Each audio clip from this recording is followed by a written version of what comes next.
SCHD just did something it hasn't done in a year. It hit a brand new 52-week high. The fund is now up more than 26% from its low. It's beating the S&P 500 in 2026, and analysts just named it the one dividend ETF they'd buy if they could only pick one. So the obvious question, and I know you're asking it, is this. Is it too late? Did you miss it? Because here's the dilemma nobody resolves for you. Buying at a record high feels like chasing. But waiting for a dip that never comes has cost investors more money than every crash in history combined. So today, I'm going to settle it. What's actually driving this high, the hidden cost of buying up here that nobody mentions, and a simple framework that tells you exactly whether to buy now, wait, or split the difference. Let's go. Here's the plan. First, what's behind the new high and why the pros are still calling SCHD a buy. Then, the hidden cost of buying at the top, and it's not what you think.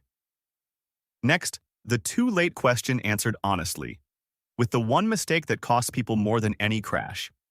And finally, the exact framework for your situation, buy, wait, or the third option most people never consider. Let's get into it.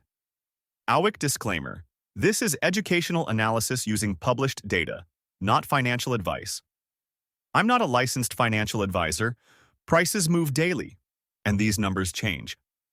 Always verify current data yourself and consult a qualified professional before investing. Let me start with what just happened and why.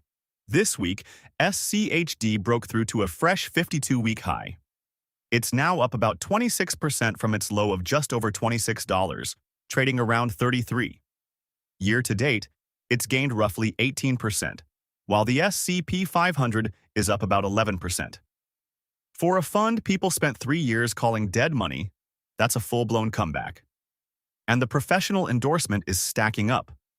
The Motley Fool just published a piece asking which single dividend ETF they'd buy with $1,000 right now, if they could only pick one.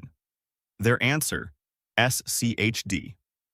Their reasoning, don't chase pure high yield.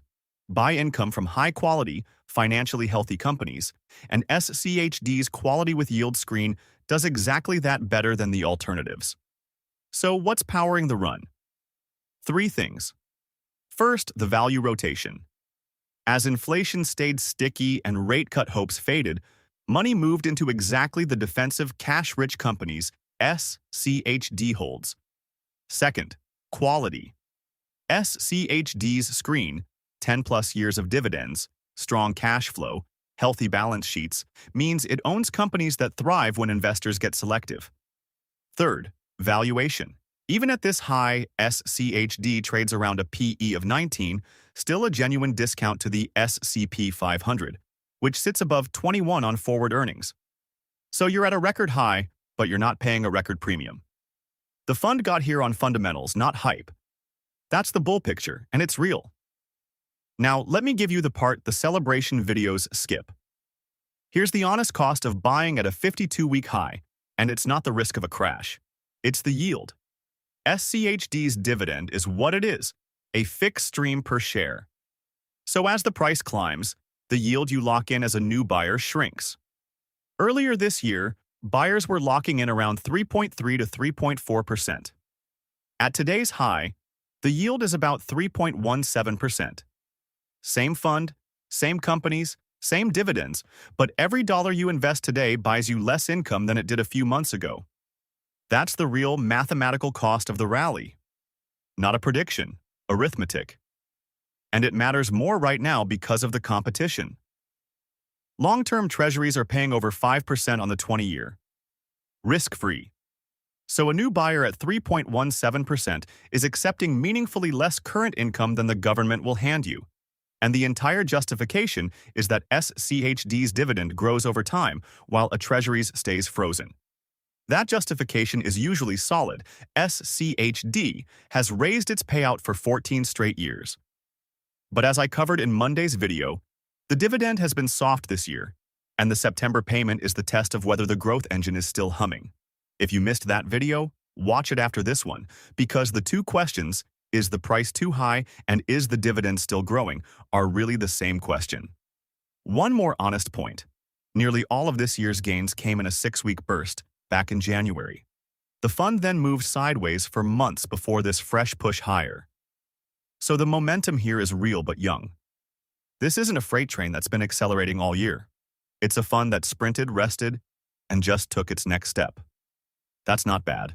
It's just the truth, and it should shape how you buy, which is where we're going next. So, is it too late to buy SCHD?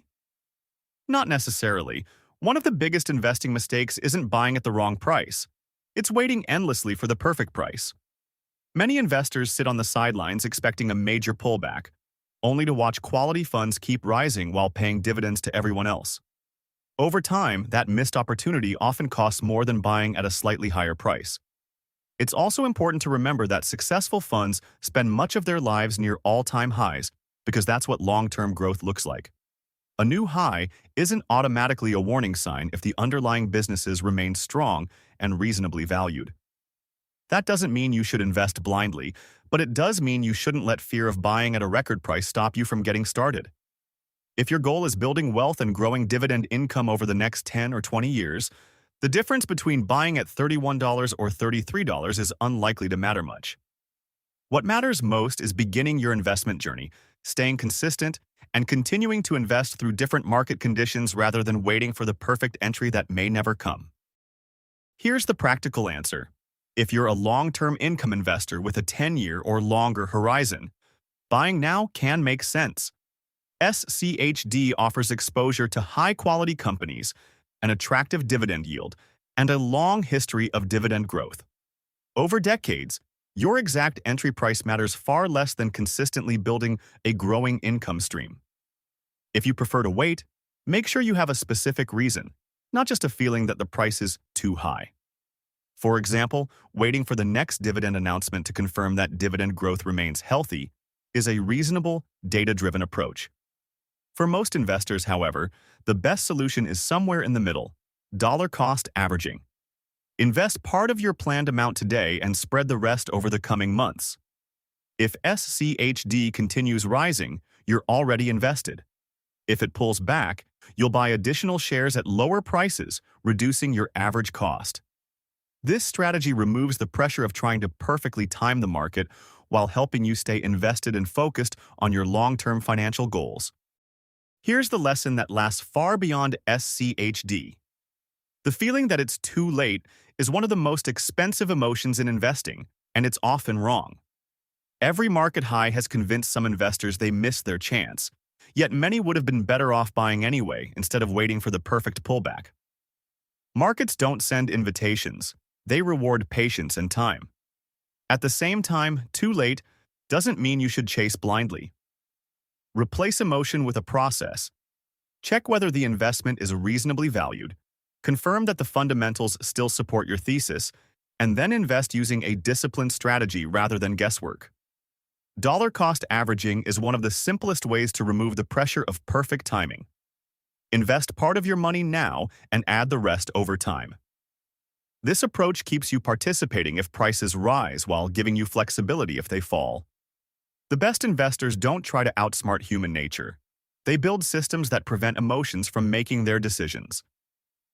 In the long run, a consistent process almost always beats waiting for the perfect moment that rarely arrives. To sum it up, SCHD is at a 52-week high with solid fundamentals, but September's dividend remains the key test. Instead of chasing or waiting forever, consider investing gradually through dollar-cost averaging.